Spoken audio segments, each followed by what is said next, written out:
Welcome to the Therawake podcast. You are in the right place. I am your host, a qualified therapist, and I will have a number of guests come in to speak to me to share some gems of wisdom to give to you, the listeners.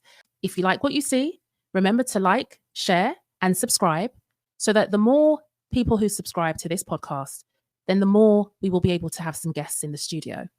Remember to click on that notification bell at the bottom so each time a new episode is uploaded, you'll be notified of it.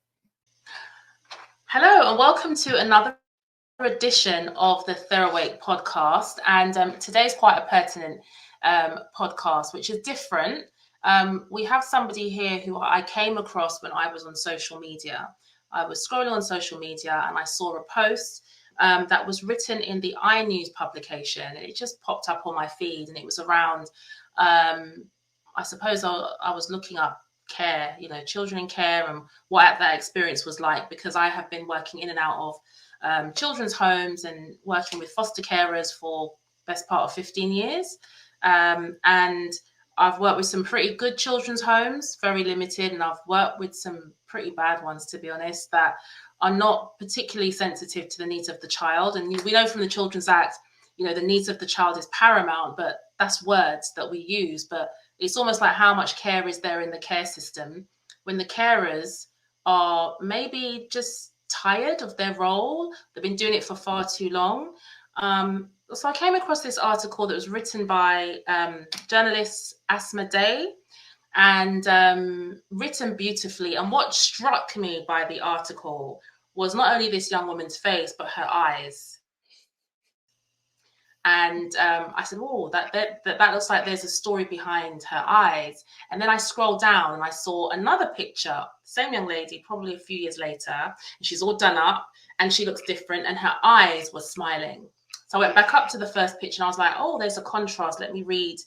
That's why, images are so important, because they tell 1,000 words, right? Yeah. And I read it and I thought, that makes perfect sense. I mean, over the years, I've worked with a lot of young people in children's homes who are Black, identify as Black or dual heritage, or of a global majority. And they've been displaced in different parts of the UK. I don't know if it's a sense of the emergency call, we need an emergency placement, without any thought of where this child's going to be, what community, what environment they're going to be in, and the level of racism. And I think that I would receive the young people when they would return back to London, and they would predominantly be in a Black children's home, a Black-owned, Black-run children's home. And they had internalized that racism. So me as the Black therapist, they would almost be like, it doesn't make any sense. She's smiling, she's quite open, she's kind, she speaks well, whatever that means. But that whole almost like defecation, that self-sabotage, that sense of ashamed of being Black, ashamed of their hair, ashamed of their skin, because they've been put with families or in environments where they can't have access to their products, whether it's food, whether it's skincare. We need care in a different way, just like anybody else would.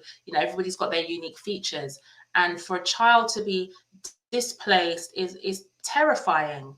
Your brain's not developed yet as a child, and as an adolescent, you've got all these hormones running all over the place. You're trying to find your own role, sense of who you are, your identity, and being faced with racism, in isolation.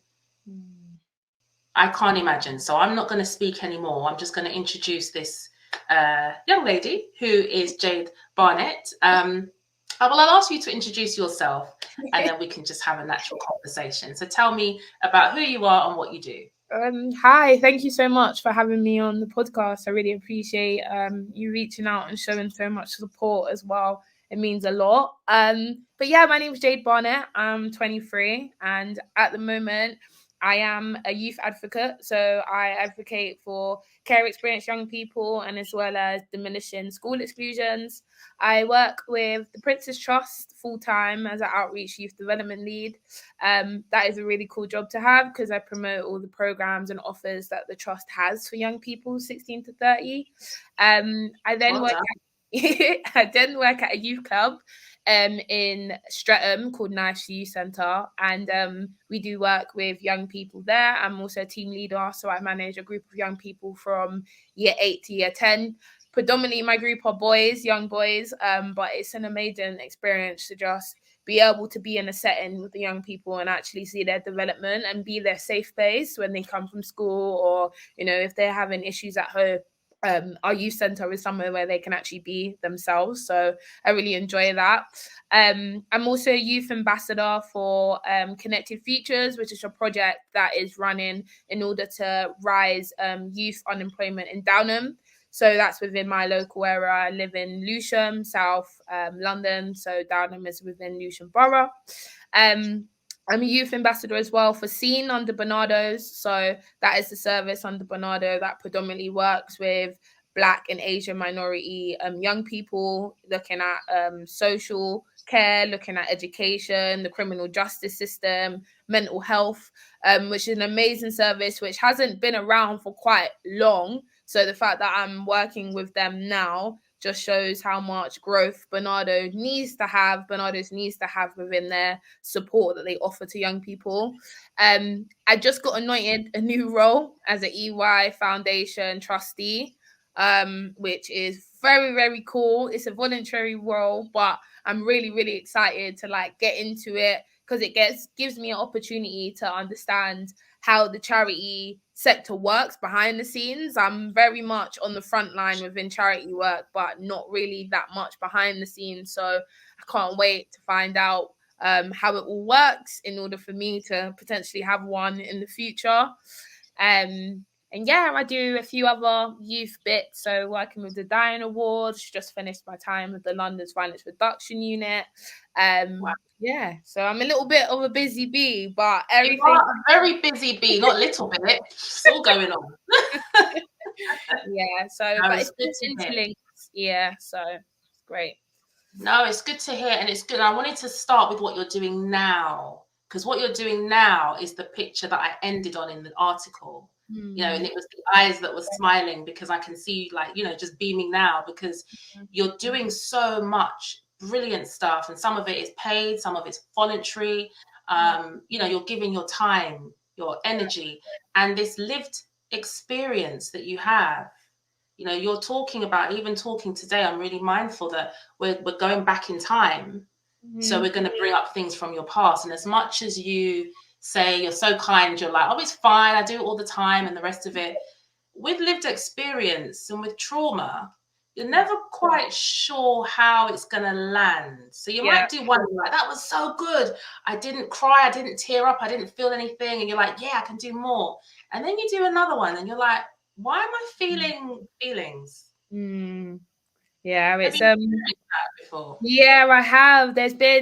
I remember when I did my first ever keynote speech. So I also do public speaking and facilitating. And I remember doing my first ever keynote speech and I was preparing for it and I wrote it all out and I was ready. And when I first started speaking, it was all good. And then there was a moment where like my voice broke and I could like feel like tears like in my eyes, like filling up, because not only is this kind of an opportunity where I've basically shared myself to so many people. There was like 400 people in that room. It was a conference. And but it was also because at a point in my speech, people actually got up and clapped for me. And it was like, oh my gosh, this feels so surreal. It was like the feeling of, you know, being vulnerable, but also the feeling of being proud of myself, but also the feeling of I've let people in. So it does come and go. But I think I've got a good support system around me now that can like help me bring myself back and just give myself time to like process everything. And yeah, so I have had my fair share of feelings of like speaking about my experience. So I'm sure you have. And so I'm really mindful of that. And, you know, with the Therawake kind of podcast, we never speak for a long period of time. We like to give the gems to our Therawake listeners so they can go away saying, okay, that was a great story. That was a great interview. But what are the gems that I'm going to take away? Before we can get to the gem, then we need to go back in time, don't we? We need to go back to where it all started and how you ended up in care at 15.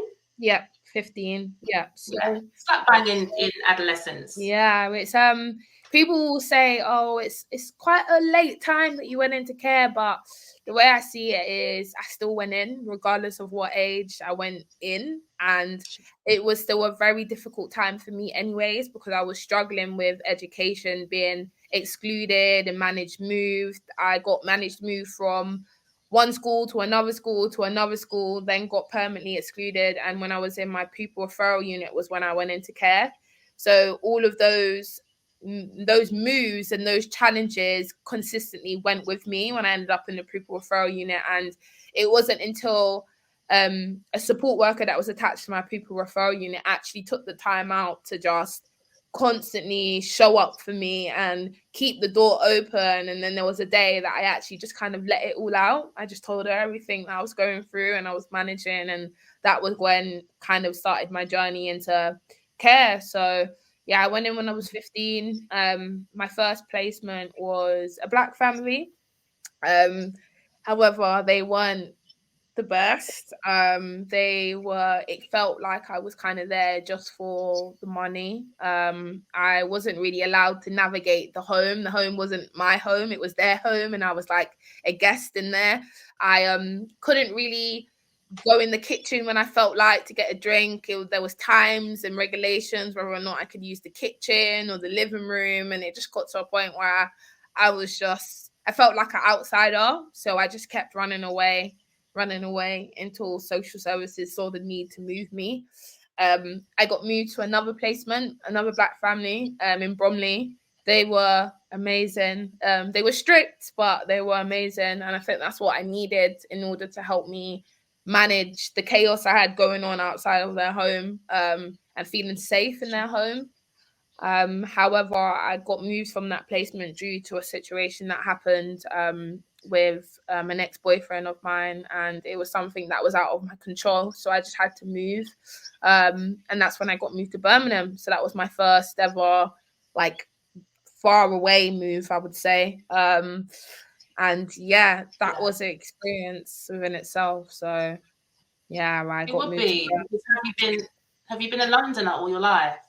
Yeah, I've been born and bred in London my whole life. So moving to Birmingham, I know it was still like a city, but it was still different from the life I had in London. You know, none of my friends are in Birmingham, none of my family, my sisters, my nephews, cousins, you know, no one that I know lives in Birmingham. So it was still a very big shift. And as well, just managing that trauma that I had from being in London and everything that had gone on in my life prior to that move, I never got any support with. So I didn't get therapy. I didn't get, you know, that one-to-one support that I needed in order for me to make the new placement in Birmingham work. So yeah, it wasn't long until that placement broke down again, because I just think the lady I was placed with, she was lovely and it was just her on our own. And even though she tried to shower with me with love and reassurance, I think I was already in a position where I felt like I couldn't trust people. I was dealing with a lot of mental health and, you know, being young at the same time. You know, you're a teenage, not even a teenager yet, really. Well, yeah, I was, but like still navigating like the life of being a teenager and having to deal with everything that I had on my plate. It just wasn't the time for me. I remember coming home from school at my Birmingham school, which I was only enrolled in for like probably like a month or less than that. I came home and all my stuff was packed up and ready to go to this next placement. And my social worker was there, and she never comes down unless it's something important. So I knew something bad. Yeah, so I knew something bad was happening. And she just said to me, yeah, like the placement's broken down and you're going to be moving to Blackpool for 2 weeks. And ultimately at that point I just wanted to run. And I didn't know where I was going to run to, but it was the first thing that came in my mind. Like, I'm not going to Blackpool. No one asked me if I wanted to go to Blackpool. Like, when did this decision happen? Like, you know, like, did it happen when I was at school? Did it happen like weeks ago? Like, when was this conversation happen and why was it happened without me? But like I couldn't really do anything regardless, even if I wanted to run. They already had like precautions set up for me to not feel like I could run. So yeah, I just ended up getting in a black taxi with my social worker, and they drove us all the way to Blackpool, and I cried the whole journey there. Cried and cried and cried, because I didn't know what I was gonna expect getting there. I don't know what Blackpool was like. I'd never been to Blackpool. I didn't think I'd heard of Blackpool before then. And I just cried the whole way. I remember just being so scared and angry at the same time. And it was so weird because I'm angry at the person who's sitting in the black taxi with me because my social worker was there. And we just didn't say nothing for the whole ride. And I arrived in Blackpool. It was quite late, so I didn't even realize that I was right by the beach, seaside, what you want to call it. And I got to a care home. So, yeah, it was. I mean, before we get into the Blackpool story, I can see that's why I said talking about this, every time you kind of reiterate it, you'll remember different parts of it come flooding in, depending on who you're talking to. And if any time it gets too much, just say, can we have time out? You've had, before you got to Blackpool, you've had so many chaotic endings, abrupt endings. Like, 1 minute you're in this school, then you're moved out to another school, then you're gone to a pupil referral unit, then you're not going to the pupil referral unit, then you're with this foster care family, then something happens, then there's a relationship thing that's happening in the background, then there's the police, there's social services. What does that mean? That means something bad's happened. That means I've got to move on with my bag. And then it's just a constant, like, once you're getting settled, being uprooted again and again and again. And then for the foster carers on the other end, they're not sure what presentation they're getting with the young person. And because, like you said, you didn't receive that one-to-one support, you've just got this case file, that kind of says what your risk is, etc., etc. When every time you've moved, you've actually had a different presentation. So like the first foster care home, you don't know what to expect. So you might have been a bit nervous, apprehensive, that kind of thing. The second one, you might be like, okay, I've done it before. Okay, I want this to work. Oh, they seem quite nice. They seem quite boundaried. I need that. They seem strict. Then something kind of interferes with that. And then you're moved on again. So by the time you got to Birmingham with that foster carer, you're not the same person that you were at the beginning of this whole system.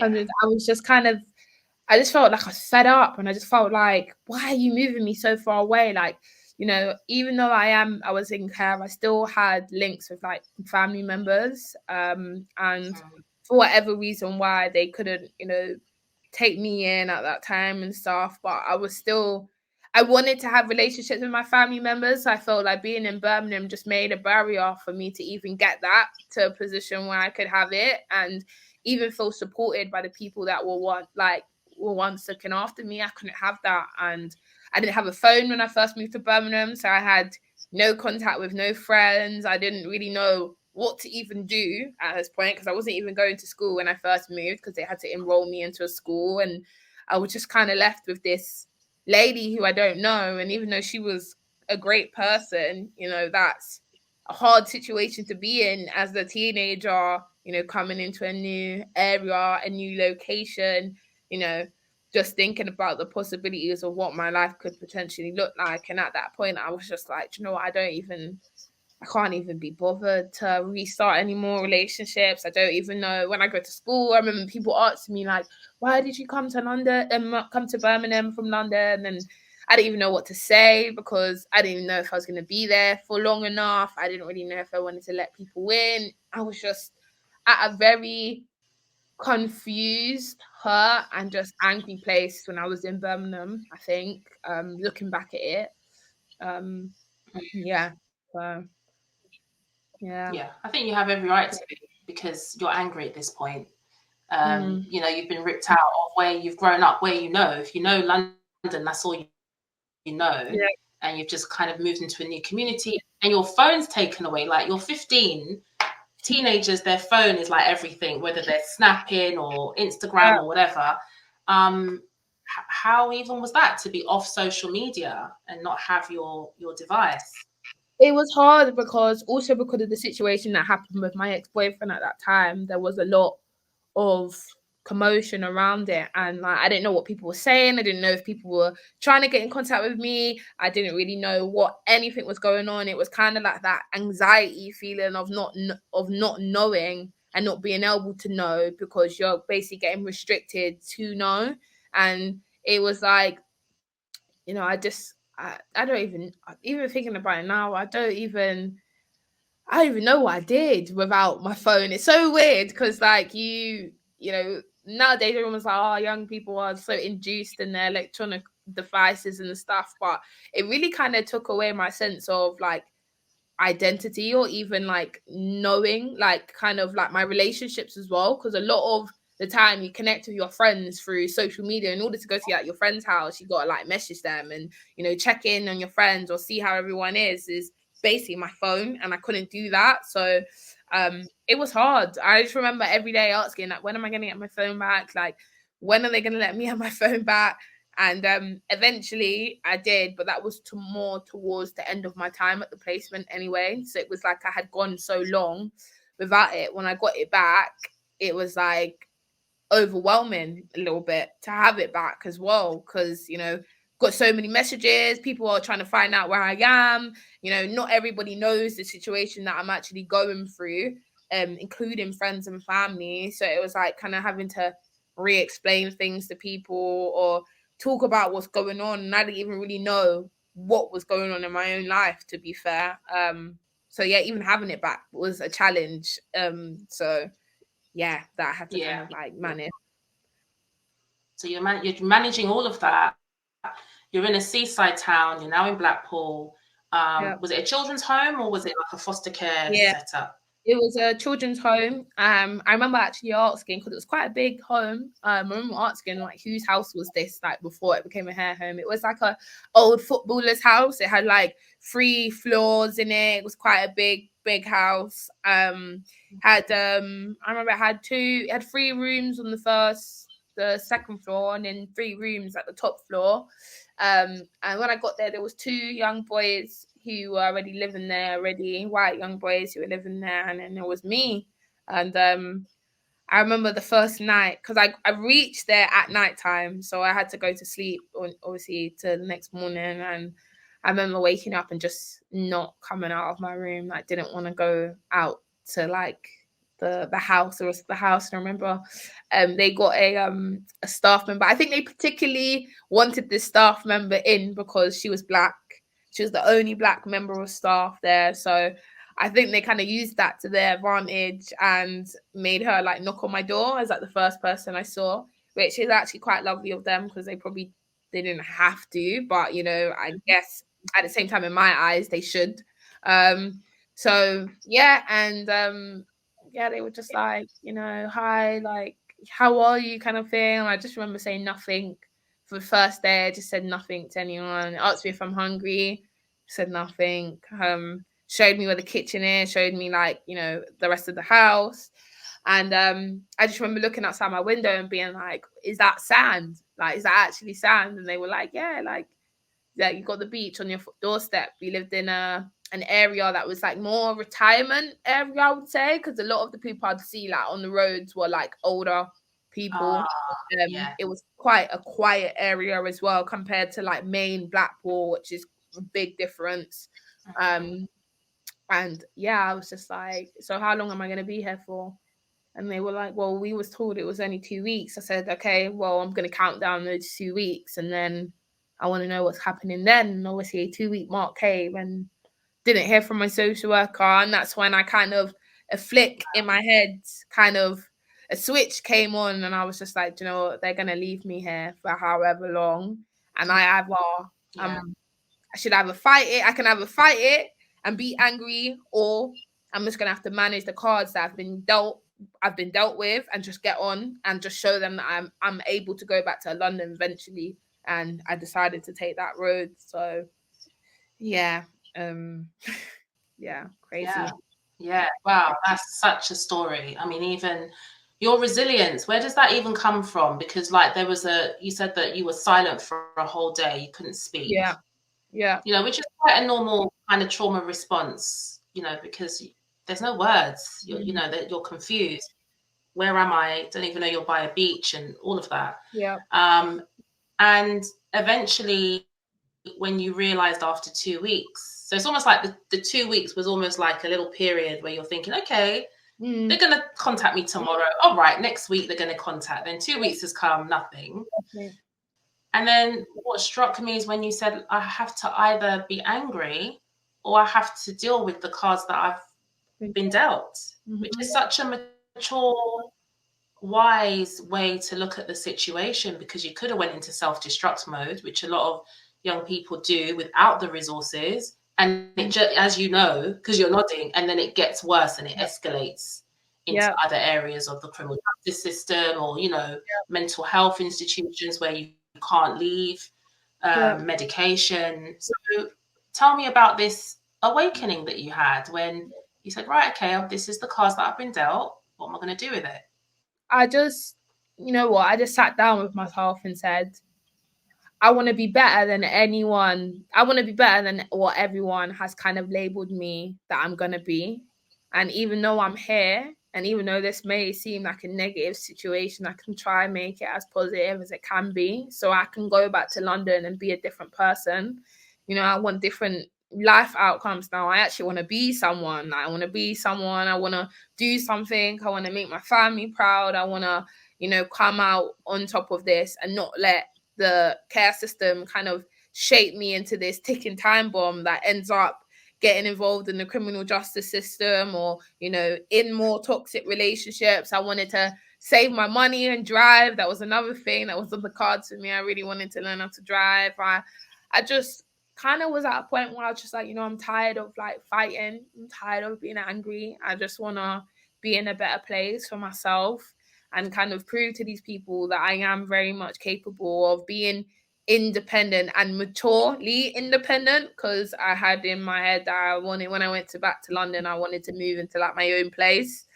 And these were all thoughts that I was thinking when I was like 16. And I just thought, you know what, like, they're not going to move me back to London. So I just have to, I can't just fight every day. I'm just going to have to go on with it and make it happen and finish my GCSEs. Because another thing, I was very, even though I was moved around from school to school, like my grades were good. Like I actually enjoyed learning. I enjoyed like taking up that information. And unfortunately in London, they just didn't really see it like that. They just saw me as like a troubled child and moved me from here to here. But I actually enjoyed education. So I was like, I need to get my GCSEs so I can get a good grade to get me into college, to get to do a good college course, not something that's like level 1 or level 2. I wanted to actually get a decent grade so I could do a level 3 course and kind of prepare this career that I wanted to start. And I wanted to get into media. When I was younger, I was kind of wanted to be like a TV presenter, a host, radio host. That was what I was interested in. So yeah, like I started it. I managed to get cramping all the missed time that I had in year 10 and year 11 from my GCSEs. Like, you kind of prep for all of that in year 10, and then year 11 comes and you do it. I had kind of missed all that time because all the moving around and starting new schools and moving into care, all of that was kind of disrupted. So I had to catch up in a couple months. I think it was about like 3-4 months. I had to catch up and just make sure I get some GCSEs. So I did manage to leave with a few. And Yeah. yeah. Jade, I have to pause for a minute, because I'm hearing a lot of I did this and I did that, and I'm thinking, this is a child. This is a child who's been labeled. Yeah. So if we look at the labels, a looked after child, a child that's been excluded or managed moved a couple of times, excluded, been in pupil referral unit. Yeah. She's Black, she's female, she's angry, she's Aggressive. got troublesome friends, she's aggressive. Yeah. All of these labels, you haven't made them define you. And you say I, because where was the support? Where was the kind of like, I don't know whether it's a support worker, whether it's, you mentioned one member of staff at the children's home that, was somebody that was there by your side. And before we connected, you made reference to somebody else who's another member of staff who kind of keeps you in mind and in heart. But there's something internal. It's like, in therapy, we call them archetypes. It's almost like a part of you. It's almost like a wise elder that's in you. And it's saying to you, fix up. You have to do this. So I'm just wondering where that drive comes from. I don't even know, because even when I was in London before I went into care, I was quite independent anyway, because of like the stuff that was going on with my dad at the time. I was kind of like looking after myself, really. But I don't know where it came from. I think it was more so remembering all the things that teachers would say to me at school. Like, one of my teachers said to me that I would end up dead or in jail or pregnant, and I just thought to myself, do you know what? Like, I just need to prove everybody wrong and prove to myself that I can be better than where I'm at now. And I also thought in my head, like, if I could do it, then I can be a testimony to other young people who go through like similar things, or, I want them to see that there is a way out of this. So I just kind of was just like, do you know what? I really just need to put my head down and get myself into a better position. And I also think about like the positions I put like my mum in and, my sisters in, and how hurt they might have felt, like, me having to get up and move, and just in terms of like school and the stress that I might have caused them at any point in my life. I just was like, I don't want to put anyone else through any like pain as much as I've been through pain. So yeah, I don't know. It just hit me in Blackpool, really did hit me. And I also think it might have been just the fact I was away from everything, that I wanted everything back, that made me feel like I need to get my life back on track. So yeah. Well, it's commendable. And sometimes we don't need to know where it's come from, but it's come from somewhere. Yeah. And, the fact that you were by the water as well, there is something quite special about water and, the waves and the breeze and that space to think and reflect, and actually being so far away from the concrete jungle of London or Birmingham or Manchester, but actually, and being with elderly people as well. A different type of elderly people. When we think about the types of elderly people, how did they receive you as, I don't know, the black in the village? It wasn't really greatest, to be fair. Like, no one would really say anything to me. They would mostly just look. It kind of looks and kind of like, whoa, like, I don't know if they've ever seen a black like young person before, like in their area and stuff. So I wouldn't say I got like good support from the community in terms of that. I remember I worked, so in an iNews article was when I mentioned about what happened with like the thing about my hair. So that was when I was working at a Chinese. Can you share that with the listeners, because they won't have read the article. So I was working at a Chinese restaurant. That was my first ever job.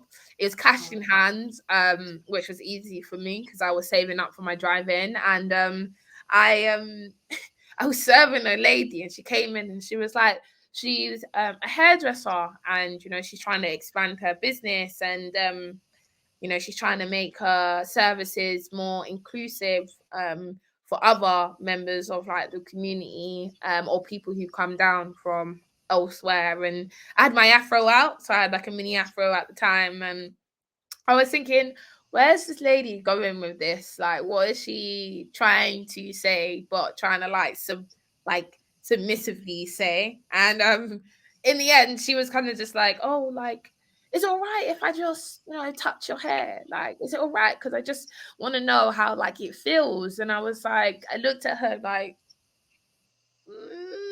that was the moment I felt so uncomfortable that I looked at my manager and was kind of like, what do I even say to this? Because a part of me wanted to say, no, like, why would you ask me that? Like, do you ask anybody else to touch their hair? Like, that's just weird. But then another part of me wanted to be polite because obviously I was at work as well and I didn't want to lose my job and say no when I get into trouble. And then another part of me was kind of like, well, maybe she's never actually seen an afro before, so maybe she's just curious. But I was more so inclined to say no. But my manager kind of gave me a look to say, like, better say yes. Like, you better just say yes and let her touch your hair. So I let her touch it. And she was like, oh my gosh, like, it's so soft and spongy. I never expected it to feel like that. And I was kind of like, okay, right. Then did I just kind of like let someone in my just go through that? Yeah, like did I really just do like I've never had that. Like in London, no one would ask you that. Even in Birmingham, no one would ask you that. So it was a very strange situation to be in. And she even tipped me when she left. She tipped me a $5 and was like, thank you so much for like, you know, allowing me to do that and, you know, your service and whatnot. And I remember going back to my care home telling them, and it was like, how dare she? Like all of my like workers at the time, they were like, how dare she? Like, did you say no? And I said no. I just said yeah because I was kind of worried about like my manager, my job. Like I didn't really want to get into trouble. And they were like, no, like she had no right to ask you that. Like that is so crazy. Like, you know, say no next time, Jade. Like you don't have to let people into your space. You don't have to, like, you know, she could get educated elsewhere. She didn't have to ask you that. And I was just like, okay, now I know like it was something that I felt pressured to say yes to. And that shouldn't have been the way she went about it, really. I know yeah. Go. Yeah, it's just weird because even when I was going to college and, you know, being in school, there wasn't, you know, I was the only Black person in my school. I was the only, you know, one of two. There was another mixed race girl in my college, but, you know, the only Black young person in school and in college, sorry. And I remember like my friends would ask me, like the friends I started to make when I was there, like they would ask me things like, you know, I would have braids, for example, and they'd be like, how did you get your hair so long from how it looked like the other day? It was in like this like spongy look. Like, how do you do that? Like, you know, and spongy look. Everybody just had these questions that I never really had to explain before, because in London and in Birmingham, we're so used to just seeing people that look like us or, you know, like have similar hair types and stuff. And a part of me, I remember sitting down with the carer who was also Black, and she said to me she had similar things, and sometimes we have to make the decision whether or not we want to educate these people or whether or not these people are actually just trying to be spiteful, malicious or whatever. And I knew my friends, and even that probably hairdresser at that time, she didn't mean to put bad will on me. Maybe she never thought that it would make me feel uncomfortable, you know, but they're just uneducated. They don't know anything else outside of the village and town that they live in. And maybe I'm the person that has to educate them that that was wrong for you to do, because, you know, experience I've never had. Well, that is awful. I have to just take my hat off and be like, okay, I'm not even going to be non-biased here. That's awful, because you genuinely didn't know what to do. I got a sense that when the question was asked to you, you froze. Yeah. Like no one's asked, you didn't touch my hair. What do you mean? Like, are you a dog? Are you a cat? Are you a London Zoo? You know, and then you've got kind of like this non-verbal, you're looking at your manager's looking at you, you're getting the vibe that she's saying, you better let her touch your hair. Yes. And then you're like, I don't want to get into trouble, because you know getting into trouble, that's trauma from your past. When you've got into trouble before, what, you're going to lose your job? You're going to be excluded? You know, so it's kind of the spiral of I'm trying to do well, but in doing well, you've been violated. And in doing well, it's caused harm. And I think it's really important for you to have your voice. And when you said at the beginning, I'm a keynote speaker, and I thought, yes, because people genuinely need to hear the harm that they're doing when they're continuously asking about your hair and what you look like and describing your hair as spongy. And, you know, these are derogatory, you know, and as much as you're saying, oh, are they being spiteful? It's not your job to kind of assess somebody's heart. They just shouldn't do it. Genuinely shouldn't do it. You know, if you've invited them to touch your hair, if you've invited them to do something to that extent because you have that relationship, that's a different conversation. These are strangers. Yeah. You don't know. They don't know who you are from Adam. You're the waitress. You're serving her. So, yeah. So there needs to be more awareness around that. And you're certainly not in a place, just because you're Black, to educate anyone.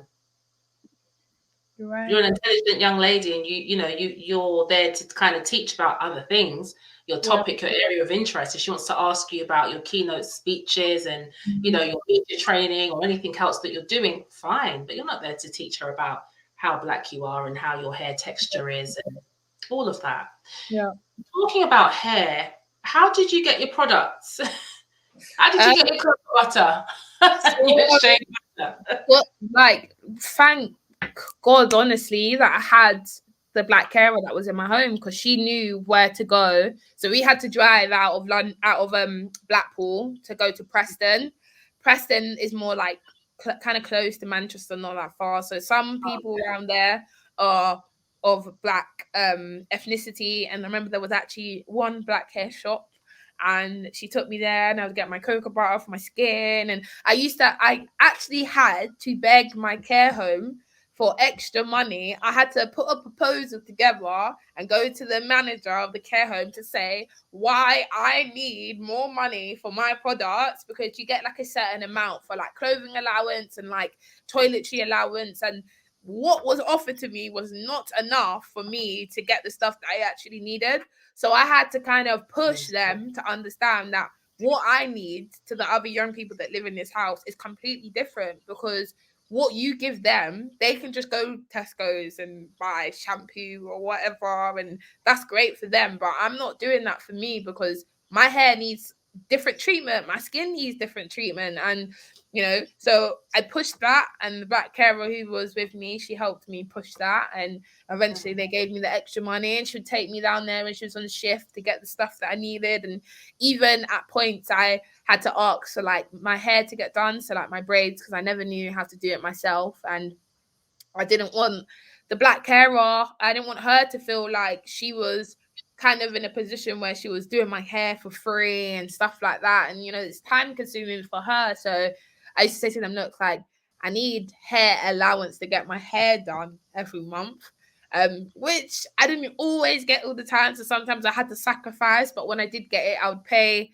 the hairdresser who worked at the shop. So she had her shop, and then she had hair services underneath it, and she'd do my hair over there and do it. So yeah, eventually I did, but for the first month, I would say it's quite, even longer than that, it was quite challenging, because I had to try use like my clothing allowance and my toiletry allowance together to try and make it work in terms of getting the toiletries I actually needed. Which was another reason why I advocate for care experienced young people now that come from a Black or Asian minority, because I don't think I should have had to fight for that extra money. That was something that should have been put in place for me. If you knew you was going to take on social services, local authorities, the care home, you knew you was going to take on a, Black young person, or even if it's an Asian young person, so that common cultural competency, that, how a white young person has,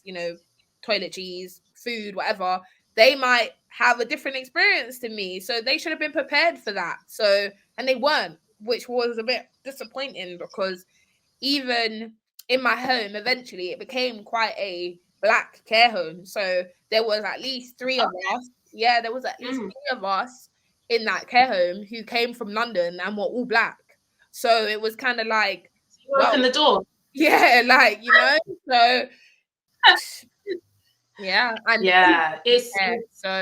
it was quite like the boy that was there, and he was Black, he had hair, so he had to get his hair done. And there was another girl there, and she was Black, and she fell pregnant as well while she was at she was pregnant when she came into our home. So even stuff like that, like, they weren't prepared for that. And I guess me being there before them not came, it was like a kind of like a refreshing for them, not that they had someone already who was kind of like trying to put these foundations in the care home.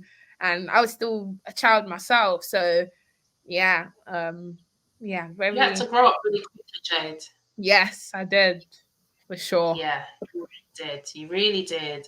And so much we can go into, but I'm mindful of time, and I'm mindful of taking you through the journey and kind of just picking out the hot spots. And I think anybody that's listening to this, either if they work in social services, social care, if they're a parent, if they're a foster carer, or they're thinking of fostering children, or police officers, any kind of institution, you coined it when you said the cultural competency was not there. 100%. But it's taking that time to actually say, hold on a minute, let's look at this as a whole person. Let's look at all the different intersectionalities. Let's look at our own policies. Are we an anti-racist organization? Do we challenge racism? It's all good and well when you went out and you went through that ordeal at work with the lady that wanted to put her hand in your hair. And then you get back to the home and the staff are saying, but she shouldn't have done that. Jade, you don't have to. It's too late. Because where was the preparation to actually say, because when you're walking down the street with your key worker, surely they can see if people are looking, or there's some kind of like, some kind of racism, some kind of isms and schisms that play. Okay, right, we're going to have to safeguard this young person in a different way. And I didn't get the sense that that happened. It was just, okay, you had to safeguard yourself, which is very dangerous. Yeah. So I think what you're doing is commendable, because you're saving lives, because young people are ending their lives by suicide because of depression at a very, very rapid rate. Yeah. You understand, you're nodding, like when you have those low moods, when you have those intrusive thoughts, when you've been displaced somewhere where you don't know anybody, when you've had your phone taken away, you have no connections. You're by the sea, for goodness sake, There's so many things that could have gone left quite quickly for you, but thankfully it didn't.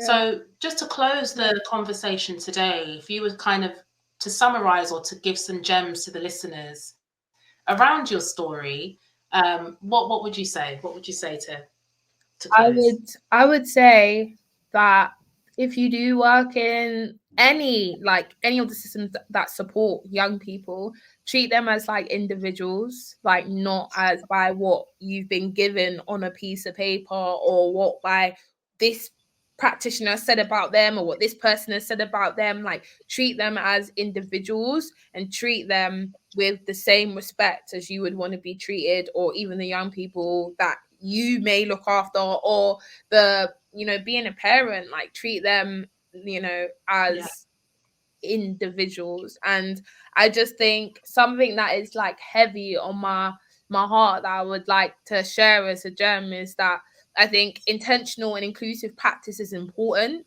to have within all works of working with young people, because being intentional with the way that you approach a young person, or the way that you speak to a young person. So for example, like if I was late to school and a teacher was like, Jade, you're always late, why are you late? My reaction is going to be more of a negative reaction than it would be to, hey Jade, like I saw you was late today to class, like what is going on, or is everything okay, like I'm here if you need to talk. My reaction is going to be more like, hey miss, like yeah, I know I woke up a little bit late, or X, Y, and Z, or oh, there's a lot going on, I can't really talk right now, blah blah blah. It's a better response than a negative one. And I think also understanding that young people come from all different aspects, walks of life. Even if I'm a Black young person, I might have different experiences to another Black young person, and that's actually okay. And we should actually help those young people navigate their barriers instead of kind of putting them into a box. And that goes back to me talking about treating them as individuals. Our stories aren't always going to be the same, and we're going to need different types of support, and you should be able to facilitate that.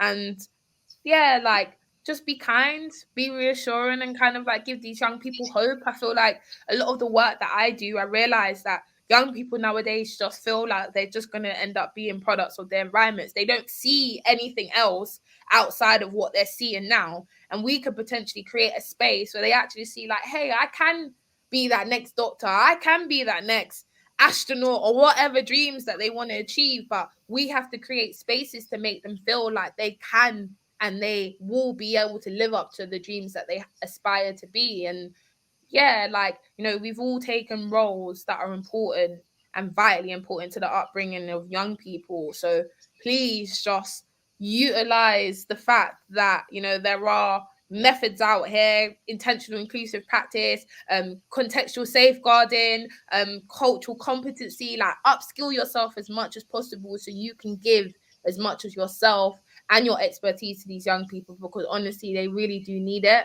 And I would not want a young person to go through anything that I've gone through ever again. And that's kind of like why I'm doing what I do now. So I hope that was, yeah. That was a whole bag full of Jade. That was like in one.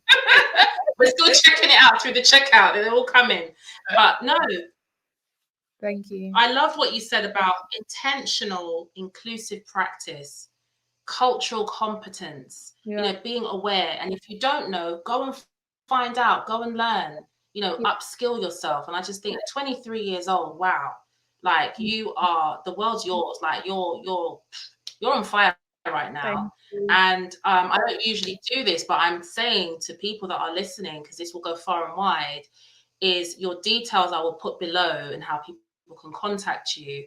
And please book in this keynote speaker, because this keynote speaker, and when you book this keynote speaker in, you charge, Jade, because for your time today, you're getting a fee for it. Yeah. Thank you so much.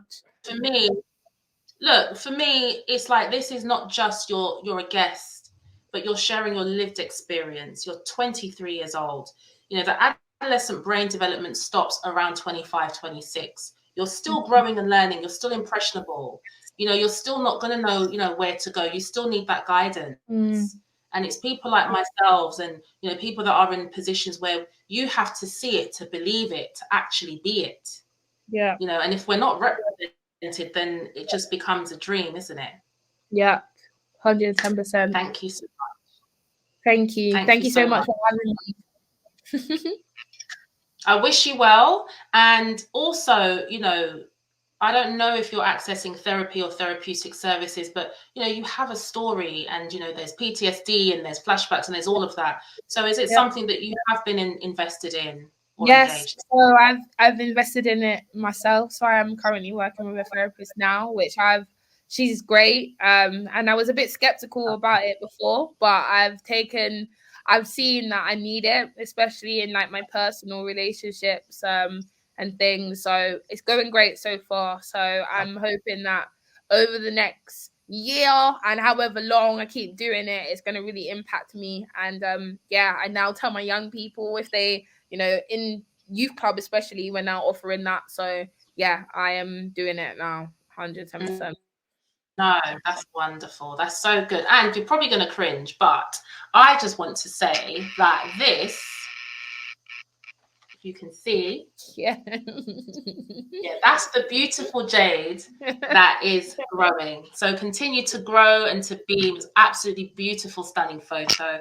You are a beautiful, beautiful Black queen, and I wish you all the very best. Keep in touch with Therawake, and we'll keep tracking your progress and all that you do. Thank you so much. Thank you.